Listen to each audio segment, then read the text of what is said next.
court is going to find you guilty. There's to be no unsupervised contact with minors.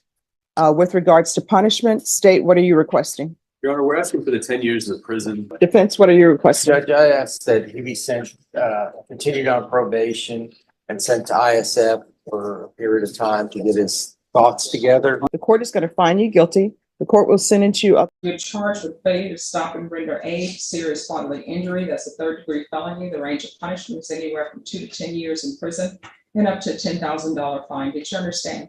Yes, Your Honor. So you have a car accident and your go-to is to leave.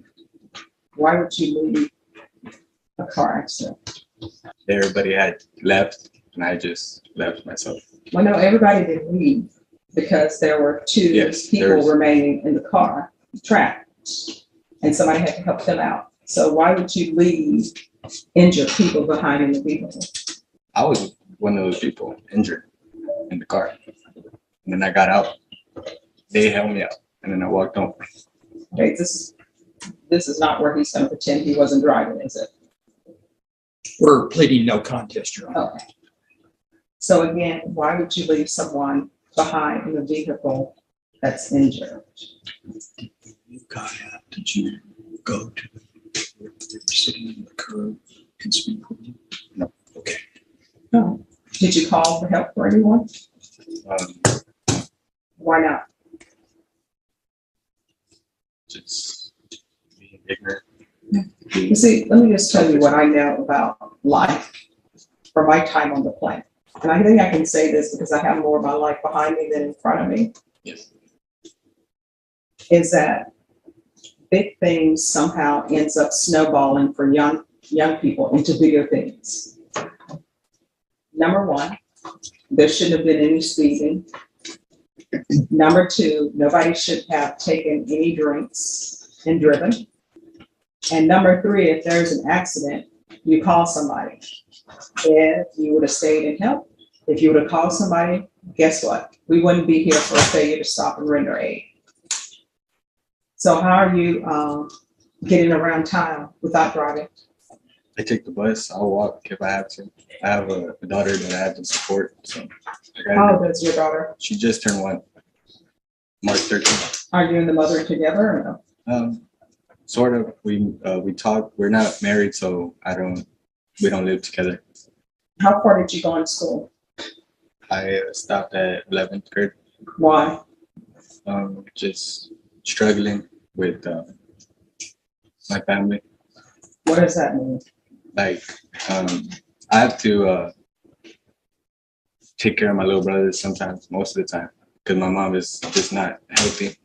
So I'm really like their dad, and I'm always there to help them out and stuff like that. So What do you mean she's not helping? Where is she? she lives with her mom. Yeah, she lives with my grandmother. And so how old is your little brother? My little brother, he's 13. So where is your little brother living? He lives with me with my uncle. So was Child Protective Services involved? Yeah, they're talking to my mother right now. So there's a case, I think, that's open with my mother. So what are you planning on doing for the rest of your life? Are you going to be working at Bohannon's or are you doing something else? No, I was gonna work at Bohannon's for a little bit until I get my own apartment, and then get my GED and eventually try to join into the military with my In friend. the quiet hum of the courtroom, every eye was fixed on the young man standing before the judge, a man who truly believed this was his lucky day. He adjusted his collar, rolled his shoulders, and flashed a faint grin, the kind of smirk that said he thought the worst was behind him. He'd told everyone that he'd handled it, that the system would let him walk free, that judges always went easy on people like him who knew how to talk. It was arrogance disguised as confidence, the kind that builds up after getting away with one thing too many. But across from him, sitting high above on the bench, was Judge Alicia Boyd, a woman with years of experience, countless hearings behind her, and the kind of patience that only comes from seeing every trick in the book. Her eyes stayed calm, her face unreadable. While the young man waited to hear the words, "You're free to go," she silently flipped through pages of his record, each one heavier than the last, each one telling a story he didn't think anyone cared to read. The courtroom was still. Even the faint shuffle of paper echoed through the walls. The defendant's attorney sat beside him, eyes lowered, already knowing what was coming. The prosecutor leaned back, arms crossed, as if watching a play he'd seen too many times before. Judge Boyd cleared her throat, and the sound was enough to make the defendant's smirk fade slightly. Mr. Carson, she began, her tone measured, each syllable carrying the weight of authority. Do you know why we're here today? He nodded, cocky still. Yes, Your Honor, he said confidently. To finalize this misunderstanding. A murmur passed through the courtroom, a soft wave of disbelief at his nerve. The judge simply raised an eyebrow. A misunderstanding, she repeated softly, glancing back down at the papers before her. You were arrested 3 times while on probation.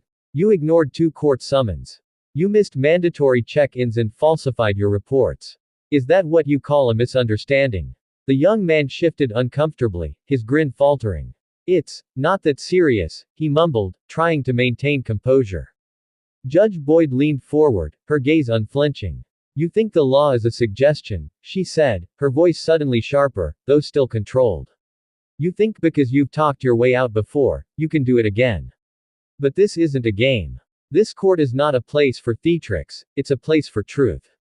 A silence fell so deep that even the clock ticking on the wall sounded like thunder. The man swallowed hard, his earlier confidence draining away. Still, he tried one last time to reason, to charm, to escape. I've changed, Your Honor. I'm done with all that.